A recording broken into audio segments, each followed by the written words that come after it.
Hello दोस्तों, आप सभी का स्वागत है आपके अपने यूट्यूब चैनल हिंदी समागम पर। आज हम लोग बिहार स्टेट पेपर 2 के विषय हिंदी में संकलित रचना रामचरितमानस के अयोध्या कांड, जिसके रचनाकार गोस्वामी तुलसीदास जी हैं, को पढ़ेंगे। इन रचनाओं को पढ़ने से पहले गोस्वामी तुलसीदास जी के जीवन परिचय से रूबरू हो जाते हैं। गोस्वामी तुलसीदास जी हिंदी साहित्य के महान कवि, भक्त और तथा राम भक्त कवियों में सर्वोपरि माने जाते हैं। उन्होंने भक्ति आंदोलन को जन जन तक पहुंचाया और भगवान श्री राम के आदर्शों को लोक भाषा में गाकर लोगों के हृदय में बसाया। उनका जन्म और प्रारंभिक जीवन देखते हैं। जन्म तिथि। अधिकांश आधुनिक विद्वानों और स्रोतों के अनुसार तुलसीदास जी का जन्म 11 अगस्त 1511 ईस्वी तथा विक्रम संवत में 1568 को हुआ था। हालांकि कुछ लोकप्रिय मान्यताओं में 1497 ईस्वी भी प्रचलित है, अर्थात जन्म तिथि को लेकर मतभेद हैं। कुछ लोग 11 अगस्त 1511 ईस्वी मानते हैं तो कुछ लोग 1497 ईस्वी भी मानते हैं। जन्म स्थान। जन्म स्थान को लेकर भी विद्वानों में मतभेद है। मुख्य रूप से दो स्थानों का उल्लेख होता है। एक है राजापुर, जो कि बांदा जिला उत्तर प्रदेश में पड़ता है। कई विद्वान इसे ही वास्तविक जन्म स्थान मानते हैं और उत्तर प्रदेश सरकार ने भी इसे आधिकारिक मान्यता दी है। सोरो, जो कि कासगंज उत्तर प्रदेश, यह भी एक प्रमुख दावेदार स्थान है और कुछ प्राचीन जीवनियों में इसका उल्लेख है। माता पिता। उनके पिता का नाम आत्माराम दुबे तथा माता का नाम हुलसी था। वे सरयू पारीन ब्राह्मण थे। उनका बचपन। किंवदंतियों के अनुसार वे जन्म के समय रोए नहीं थे, बल्कि उनके मुख से राम शब्द निकला था, इसलिए उनका बचपन का नाम राम बोला पड़ गया। जन्म के समय ही उनके 32 दांत थे और वे 5 साल के बालक जैसे दिखते थे। अशुभ ज्योति से नक्षत्रों में जन्म के कारण उनके माता पिता ने उन्हें त्याग दिया और एक दासी चुनिया या मुनिया ने उनका पालन पोषण किया, जिसकी मृत्यु भी 5 वर्ष बाद हो गई। इसके बाद वे अनाथ होकर दर दर भटकने लगे। अर्थात गोस्वामी तुलसीदास जी का बचपन बहुत ही दयनीय अवस्था में गुजरा। शिक्षा और वैराग्य। उन्हें गुरु दीक्षा। अनाथ होने के बाद नरहरि दास नामक एक वैष्णव संत ने उन्हें गोद लिया और शिक्षा दीक्षा दी। नरहरि दास रामानंद संप्रदाय के शिष्य थे। उनकी शिक्षा। उन्होंने नरहरि दास से राम कथा सुनी और बाद में काशी वाराणसी में शेष सनातन नामक विद्वान के पास रहकर 15 से 16 वर्षों तक संस्कृत, वेद, वेदांग, ज्योतिषी और हिंदू दर्शन का गहन अध्ययन किया। उनका वैवाहिक जीवन और संन्यास देखते हैं। उनका विवाह रत्नावली नामक एक धार्मिक महिला से हुआ था और उनका तारक नाम का एक पुत्र भी था, जिसकी बचपन में मृत्यु हो गई। उसके वैराग का कारण क्या है? उसके पीछे एक प्रसिद्ध कथा है कि तुलसीदास अपनी पत्नी से बहुत आसक्त थे। एक बार जब उनकी पत्नी अपने मायके गई थी तो वे उफनती नदी तैरकर एक मृत शरीर को लट्ठा समझकर और सांप को रस्सी समझकर दीवार चढ़कर उनसे मिलने पहुंचे। रत्नावली ने उन्हें ताना मारते हुए कहा, लाज नाई तुम्हें राम से, तन की ऐसी प्रीति, होती जो श्री राम में तो क्यों न भव भई जीत। अर्थात जितना प्रेम इस हार मांस के शरीर से है, उसका आधा भी यदि भगवान राम से होता तो भव सागर पार हो जाते। इन्हीं शब्दों ने तुलसीदास के जीवन की दिशा बदल दी और उन्होंने तुरंत वैराग धारण कर लिया। कुछ विद्वान हालांकि इस विवाह प्रसंग को बाद में जोड़ा गया मानते हैं और उन्हें आजीवन ब्रह्मचारी बताते हैं। अर्थात कुछ विद्वानों का ये भी मत है कि ये जो प्रसंग है, प्रेम प्रसंग या जो कथा है, ये बाद में जोड़ा गया है, जबकि वे आजीवन ब्रह्मचारी थे। तो इन बातों को लेकर भी थोड़ी बहुत मन भिन्नता है। उनके प्रमुख कार्य और योगदान को देखते हैं। रामचरितमानस की रचना। भगवान शिव की आज्ञा पाकर उन्होंने जनभाषा अवधि में रामचरितमानस की रचना अयोध्या में 1574 ईस्वी विक्रम संवत 1631 में रामनवमी के दिन शुरू की। इसे पूरा करने में उन्हें 2 साल 7 महीने और 26 दिन लगे। तुलसीदास ने संस्कृत, अवधी और ब्रजभाषा में 12 प्रमुख रचनाएं लिखी। उनकी रचनाओं को 2 श्रेणी में बांटा गया है। उनके प्रमुख ग्रंथ में रामचरितमानस, जो कि अवधी भाषा में है, यह उनका सबसे प्रसिद्ध महाकाव्य है, जिसकी रचना उन्होंने 1574 ईस्वी में अयोध्या में शुरू की। विनय पत्रिका, जो कि ब्रजभाषा में है, यह स्तुति और प्रार्थना गीतों का संग्रह है, जिसे उनकी अंतिम कृतियों में से एक माना जाता है। कवितावली ब्रजभाषा में, इसमें राम कथा का वर्णन कवित, सवैया आदि छंदों में है। गीतावली ब्रजभाषा में, यह राम के जीवन पर आधारित गीतों का संग्रह है। दोहावली ब्रज और अवधि मिश्रित नीति और भक्ति के दोहों का संग्रह है। तो वहीं गीत कृष्ण गीतावली ब्रजभाषा में भगवान कृष्ण को समर्पित 61 गीतों का संग्रह है। उनकी लघु रचनाओं में बड़बे रामायण, पार्वती मंगल, जानकी मंगल, रामाज्ञा प्रश्न, जो कि ज्योतिष संबंधी ग्रंथ है, रामलला नहस्छु, वैराग संदीपनी है। इनके अलावा लोकप्रिय हनुमान चालीसा को भी व्यापक रूप से तुलसीदास जी की ही रचना माना जाता है, जो अवधी भाषा में लिखी गई एक अत्यंत प्रसिद्ध स्तुति है। उनका अन्य योगदान है, उन्होंने वाराणसी में संकट मोचन हनुमान मंदिर की स्थापना की और रामलीला नाटकों की परंपरा शुरू की, जो आज भी भारत में बहुत लोकप्रिय है। तुलसीदास जी की भाषा एवं शैली को देखते हैं। उन्होंने अवधी और ब्रज भाषा दोनों का प्रयोग किया। उनकी भाषा सरल, भावपूर्ण, भक्तिपूर्ण और जन सुलभ है। उन्होंने भक्ति, नीति, दर्शन और आदर्श जीवन मूल्यों का सुंदर समन्वय प्रस्तुत किया। मृत्यु, उन्होंने 30 जुलाई 1663 ईस्वी विक्रम संवत 1680 को वाराणसी के 80 घाट पर अपने नश्वर शरीर का त्याग किया। तुलसीदास जी का साहित्य भारतीय संस्कृति में एक महत्वपूर्ण स्थान रखता है। उनकी रचना, विशेषकर रामचरितमानस, उत्तर भारत में लाखों लोगों के लिए एक पवित्र मार्गदर्शक और प्रेरणा स्रोत है। हम लोग देखते हैं अयोध्या कांड, जो कि गोस्वामी तुलसीदास जी द्वारा रचित है। रामचरितमानस का दूसरा कांड है। रामचरितमानस गोस्वामी तुलसीदास जी की सर्वश्रेष्ठ कृति है। यह 7 कांडों में विभाजित है।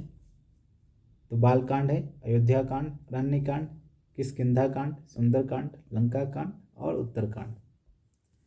इनमें अयोध्या कांड दूसरा कांड है, जो सबसे अधिक भावनात्मक और नीतिप्रद माना जाता है। यह खंड राज्याभिषेक की तैयारी से प्रारंभ होकर भरत द्वारा श्री राम की खड़ाऊं रखकर नंदीग्राम में राज संचालन तक की कथा को प्रस्तुत करता है। तो अयोध्या कांड में राम जी के राज्याभिषेक से लेकर भरत के द्वारा नंदीग्राम में राज संचालन तक की कथा का प्रस्तुतिकरण है। अयोध्या कांड का सारांश हम लोग देखते हैं। सबसे पहले राज्याभिषेक की तैयारी इसमें बताई गई है। दशरथ जी ने निर्णय लिया है कि अब वे राज का भार श्री राम को सौंप देंगे, क्योंकि अब दशरथ जी वृद्ध हो चुके हैं। तो वो चाहते कि जो राम को राज का कार्यभार सौंप दिया जाए। इसके लिए अयोध्या में हर्षोल्लास का वातावरण है। सब लोग हर्षित हैं। होई सोई जो राम रची राखा।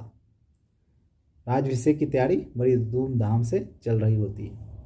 तो अयोध्या कांड का शुरुआत इसी से होती है कि राम की राज्याभिषेक की तैयारी हो रही है। जब राम की राज्याभिषेक की तैयारी होती है, इस खबर को कैकेयी और मंथरा के पास से पहुंचता है। तो मंथरा का कुचिंतन और कैकेयी का कोपभवन। दासी मंथरा यह देखकर क्रुद्ध हो उठती है। वह कैकेयी के मन में ईर्ष्या का बीज बो देती है। सबु भांति सुकृति सूतु शोभा, अब राम ही होई राजसभा। कैकेयी के मन में भ्रम उत्पन्न होता है कि वह कुभवन में चली जाती है। जब दशरथ वहां पहुंचते हैं तो वह 2 वरदान मांगती है, क्योंकि जब मंथरा कैकेयी के मन को भटका देती है, राम के प्रति ईर्ष्या द्वेष पैदा कर देती है, तो वो जब कुभवन में चली जाती है तभी वहाँ दशरथ जी पहुँचते हैं। तो दशरथ जी से वो 2 वरदान मांगती है, जो कि दशरथ जी ने बहुत पहले युद्ध के समय उसे दिया था। तो पहला वरदान है भरत का राज्याभिषेक और दूसरा है राम का 14 वर्ष का वनवास। उसके बाद हम लोग देखते हैं राम का वनगमन। जब ये वरदान को सुनकर दशरथ हतप्रभ रह जाते हैं। किंतु वचन के बंधन में बंधे हुए असमर्थ हो जाते हैं।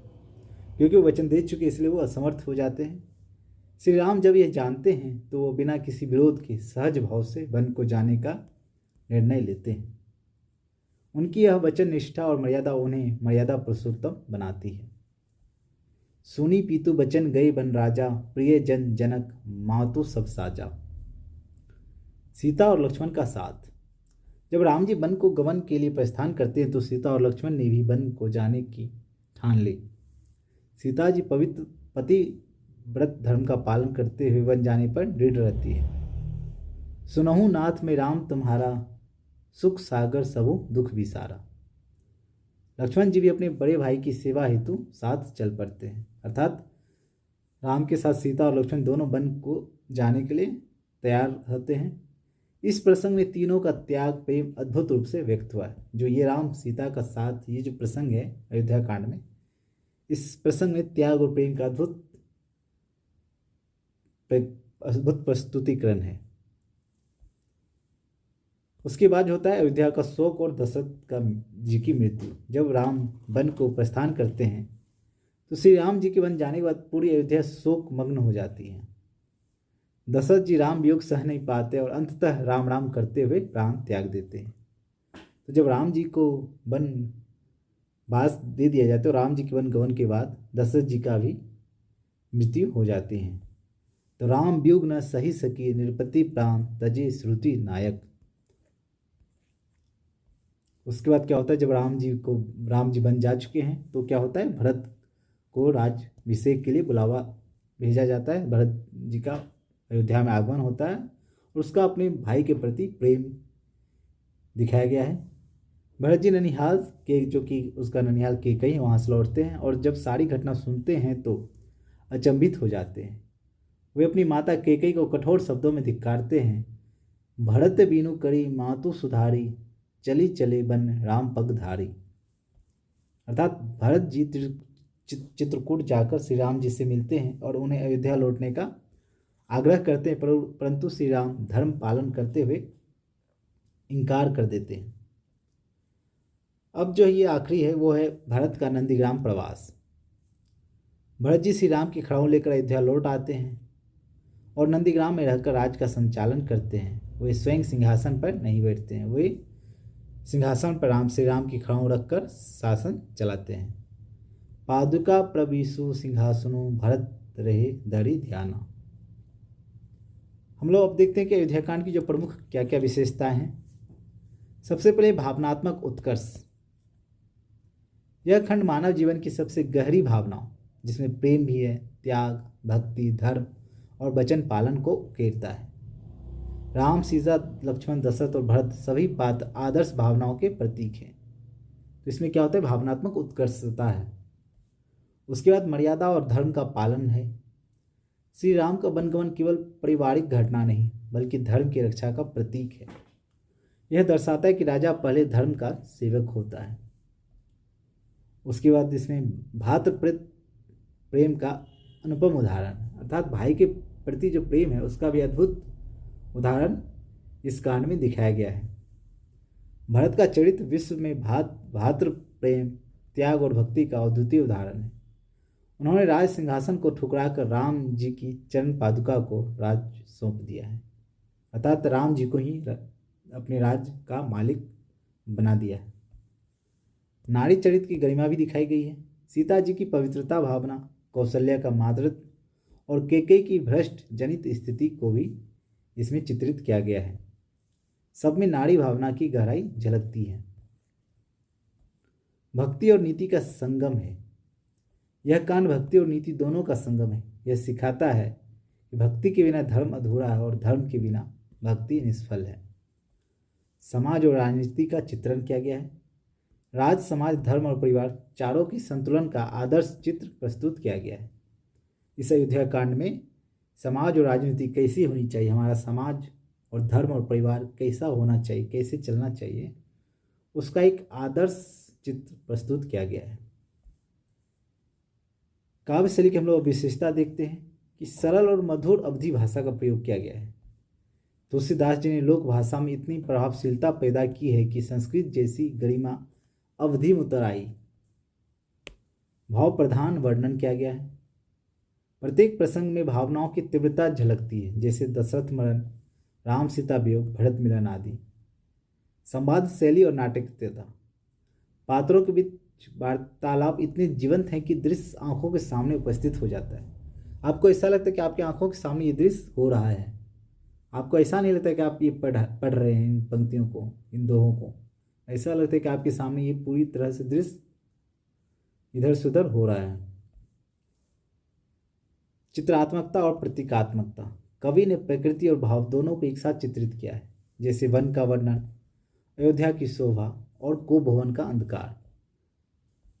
नीतिपरकता और दार्शनिकता, प्रत्येक प्रसंग जीवन दर्शन का संदेश देता है।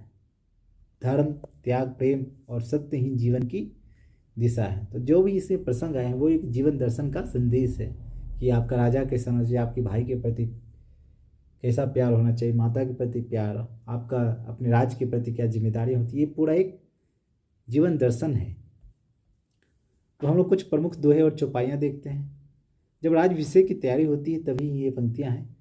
होई सोई जो राम रचि राखा, को करी तर्क बढ़ावे शाखा। अर्थात जो कुछ भी होना होता है वह भगवान राम की इच्छा से ही होता है। अर्थात भगवान राम के बिना इच्छा के कुछ भी नहीं हो सकता है। राम के बनगमन पर है कि राम ही केवल प्रेम प्यारा, जानी लेहूँ जो जान निहारा। अर्थात भगवान को केवल सच्चा प्रेम ही प्रिय है, अन्य कोई दिखावा नहीं। दशरथ जी का विलाप भी है। सुनहु सूत तो ही उचित न दूसो, मति भ्रमु बड़ दुखमय गूसो। अर्थात दशरथ राम से कहते हैं, पुत्र मैं तुम्हें दोष नहीं देता, पर यह स्थिति अत्यंत दुखदायी है। भरत का अपने भाई के प्रति प्रेम को भी दिखाया गया है। तो भरत प्रेम पथ पालक पवन, राम ही रजनी दिवस न भवन। इसका भावार्थ है कि भरत का प्रेम ऐसा निर्मल और पवित्र है कि राम के बिना उन्हें दिन रात चैन नहीं है। वो बेयाकुल है राम के प्यार में। भरत मिलन प्रसंग, जब भरत वन में श्री राम से मिल जाए तो उस प्रसंग पे कवि ने लिखा है कि भरत मिलन सबु पुर नर नारी, भय प्रमुदित हृदय अति भारी। इसका भावार्थ है कि भरत और श्री राम का मिलन देखकर अयोध्या के सभी जन हर्षित हो उठते हैं। अयोध्या कांड की से जो हमें शिक्षाएं मिलती है उसकी क्या क्या है कि धर्म और वचन पालन सर्वोच्च कर्तव्य है। भातृ प्रेम और त्याग से समाज में एकता रहती है। स्त्री की भावनाओं का सम्मान आवश्यक है। सच्ची भक्ति का अर्थ है सेवा, समर्पण और मर्यादा। राजनीति में भी नैतिकता का पालन अनिवार्य है। तो अयोध्या कांड की ये हमें शिक्षाएं मिलती है। इस अयोध्या कांड से हम जो निष्कर्ष निकाल सकते हैं, अयोध्या कांड रामचरितमानस का हृदय स्थल है। ये बहुत बार पूछा जाता है कि रामचरितमानस का हृदय स्थल कौन है, तो अयोध्या कांड। यह खंड केवल श्री राम की कथा नहीं बल्कि मानव जीवन का आदर्श चित्रण है। इसमें तुलसीदास जी ने बताया है कि धर्म, प्रेम, मर्यादा और भक्ति यही जीवन की सच्ची दिशा है। श्री राम के चरित्र के माध्यम से तुलसीदास ने यह सिखाया कि सच्चा जीवन वही है जो दूसरों के लिए आदर्श बने। तो ये थे अयोध्या कांड में अयोध्या कांड का सारांश। अयोध्या कांड में काफ़ी सारी दोहाएं, चौपाइयाँ हैं जिसको कि यहाँ पूरी तरह से उसके भावार्थ को भी समझना बहुत ही मुश्किल होगा, इसलिए हमने अयोध्या कांड का आपको सारांश बता दिया है। जब जो परीक्षा में पूछे जाने वाले कुछ महत्वपूर्ण प्रश्न हैं उसको देख लेते हैं। पहला प्रश्न है, रामचरितमानस के अयोध्या कांड में कुल कितने प्रसंग प्रमुख रूप से वर्णित हैं? तो इसका सही उत्तर है ऑप्शन सी 7। अगला प्रश्न देखते हैं। अगला प्रश्न है, अयोध्या कांड रामचरितमानस का कौन सा कांड है? इसका सही उत्तर है ऑप्शन बी द्वितीय। अगला प्रश्न देखते हैं। अगला प्रश्न है, अयोध्या कांड का आरंभ किस घटना से होता है? तो इसका सही उत्तर है ऑप्शन सी। अयोध्या कांड का जो आरंभ है वो राम के राज्याभिषेक की तैयारी से होता है। अगला प्रश्न देखते हैं। अगला प्रश्न है, अयोध्या कांड का समापन किस घटना पर होता है? तो इसका सही उत्तर है ऑप्शन सी, जब भरत जी राम जी की पादुका को लाकर राजसिंहासन पर स्थापित करते हैं तो इस घटना से अयोध्या कांड का समापन होता है। तो इसका सही उत्तर है ऑप्शन सी, भरत द्वारा राम की पादुका को राजस्थान पर स्थापित करने से। अगला प्रश्न है, मंथरा किसकी दासी थी? इसका सही उत्तर है ऑप्शन सी, कैकेयी की। अगला प्रश्न देखते हैं। अगला प्रश्न है, कैकेयी ने दशरथ से कितने वरदान मांगे थे? तो इसका सही उत्तर है ऑप्शन बी 2। अगला प्रश्न देखते हैं। अगला प्रश्न है, कैकेयी ने पहले वरदान में क्या मांगा? इसका सही उत्तर है ऑप्शन बी भरत का राज्याभिषेक। अगला प्रश्न देखते हैं। अगला प्रश्न है, कैकेयी ने दूसरे वरदान में क्या मांगा? इसका सही उत्तर है ऑप्शन ए राम का वनवास। अगला प्रश्न देखते हैं। अगला प्रश्न, श्री राम ने वनवास को कैसे स्वीकार किया? इसका सही उत्तर है ऑप्शन सी प्रसन्नता और आज्ञा पालन से। अगला प्रश्न है, सीता जी वनवास में क्यों साथ गई? इसका सही उत्तर है ऑप्शन सी पतिव्रत धर्म पालन हेतु। अगला प्रश्न देखते हैं। अगला प्रश्न है, लाज न आई तुम्हें राम से, यह वाक्य किसने कहा था? इसका सही उत्तर है ऑप्शन बी रत्नावली, जो कि गोस्वामी तुलसीदास जी की पत्नी थी, उसने तुलसीदास जी से कहा था। अगला प्रश्न देखते हैं। अगला प्रश्न है, मर्यादा पुरुषोत्तम किससे कहा जाता है? इसका सही उत्तर है ऑप्शन सी श्री राम को। अगला प्रश्न देखते हैं। अगला प्रश्न, दशरथ की मृत्यु किस कारण से हुई? इसका सही उत्तर है ऑप्शन बी राम वियोग से। अगला प्रश्न देखते हैं। अगला प्रश्न, दशरथ की मृत्यु के समय उनके मुख से कौन से शब्द निकले थे? इसका सही उत्तर है ऑप्शन बी राम राम। अगला प्रश्न देखते हैं। अगला प्रश्न है, भरत कहाँ थे जब राम को वनवास मिला? इसका सही उत्तर है ऑप्शन ए अपने ननिहाल कैकेयी देश में थे वो। अगला प्रश्न देखते हैं। अगला प्रश्न, भरत ने श्री राम से मिलने कहाँ यात्रा की? इसका सही उत्तर है ऑप्शन ए चित्रकूट। अगला प्रश्न देखते हैं। अगला प्रश्न, भरत ने श्री राम से क्या मांगा था? इसका सही उत्तर है ऑप्शन सी वनवास समाप्त करने का अनुरोध। अगला प्रश्न देखते हैं। अगला प्रश्न, जब श्री राम लौटने से मना कर देते हैं तब भरत क्या करते हैं?